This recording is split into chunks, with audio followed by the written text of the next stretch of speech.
अर्थालंकार के बारे में पढ़ेंगे। अर्थालंकार के निम्नलिखित भेद है। पहला है आपको उपमा अलंकार। उपमा का अर्थ ही होता है समानता बतलाना। जब हम किसी काव्य में जब समानता बतलाते हैं किसी वस्तु के बीच में, चाहे व्यक्ति के बीच में हो,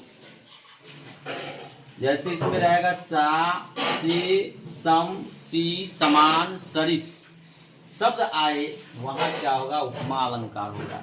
जैसे मुख कमल सा खिल उठा, यानी इससे हम समानता बता रहे हैं कि मुख कैसा खिल उठा, तो कमल के जैसा। जैसे नेत्र कमल सा, नेत्र किसके समान है? कमल के समान तुलना किया जा रहा है। वह जिंदगी क्या जिंदगी जो सिर्फ पानी सी बही, वह भी क्या है? आपको तुलना की गई, समानता बतलाई गई, तो यहाँ पर उपमा अलंकार होगा। नेक्स्ट है रूपक अलंकार, जिसमें योजक चिन्ह आए, वह रूपक अलंकार हो। जिसको हम एक रूप मान लिए जाता है, वह क्या होता है? रूपक अलंकार होता है। जैसे उदाहरण, तुम चंद्रमुखी हो। तुम चंद्रमुखी हो यानी हमने क्या कहा कि मानो तुम शेर हो, सॉरी वह शेर है, तो यानी एक रूप हमने देखा, ठीक है, तो यह रूपक अलंकार होगा। उत्प्रेक्षा अलंकार, जिसमें आपको मनु रहे, मानो, मनहू, जनू, जानो, जनहू, ज्यों, त्यों आदि रहे शब्द, यानी उसमें उत्प्रेक्षा में क्या होता है? कल्पना किया जाता है, तो वह क्या होगा? आपको उत्प्रेक्षा अलंकार होगा। जैसे सुनत जोग लगत है जो करुई ककड़ी, यह जो है आपको राम लक्ष्मण परशुराम संवाद में बताया गया है, ठीक है। इसके बाद है पर्वत ऐसा अधिक खड़ा है मानो धरती को थाम रहा हो, यानी कि यहाँ पर कल्पना किया जा रहा है पर्वत जो है वो ऐसा खड़ा है जैसा मानो धरती को थाम रहा हो। मानो शब्द आया, समझिए, जो आया, तो ये समझिए उत्प्रेक्षा अलंकार है। इसका मानवीकरण अलंकार है कि जहां पर निर्जीव को सजीव बताया जाए, निर्जीव को सजीव बताया जाए।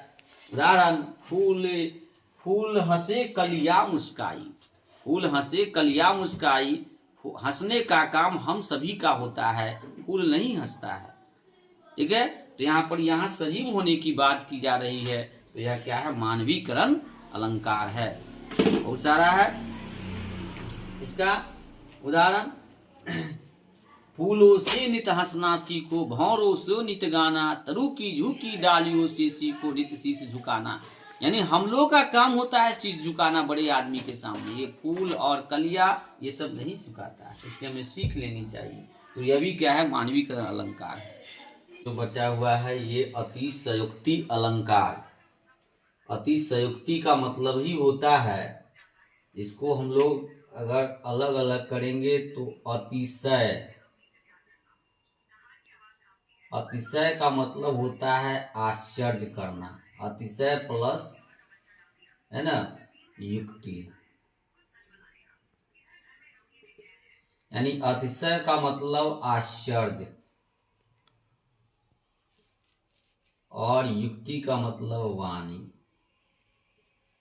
यानी ऐसी वाणी जिसको सुन करके आपको आश्चर्य लगे, यानी बढ़ा चढ़ा कर जिसमें बात कही जाए, जिसका व्यांश में, वह समझिए आपको वहां अतिशयोक्ति अलंकार ही होगा।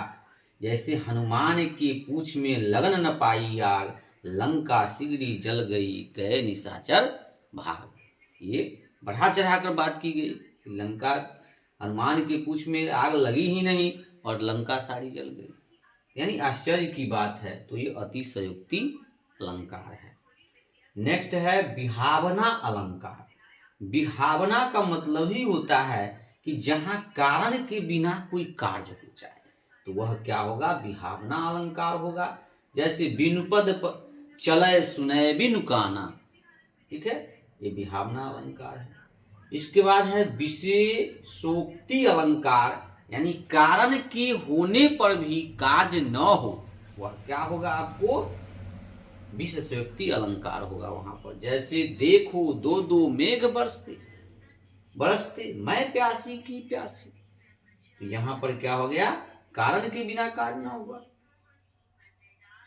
नेक्स्ट है अनुक्ति अलंकार, जो अप्रस्तुत के द्वारा प्रस्तुत का बोध हो, जिसमें जिसका व्यांश में अप्रस्तुत में आपको द्वारा प्रस्तुत का बोध हो, वह क्या होगा? अनोयुक्ति अलंकार होगा। उदाहरण है, माली आवत देखी के कलियन करे पुकार, फूले फूले चुन लिए काली हमारी बात। अब ये अच्छा लगा होगा।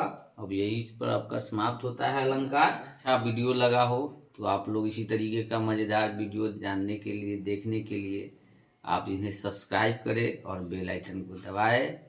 आपका दिन मंगलमय हो। धन्यवाद।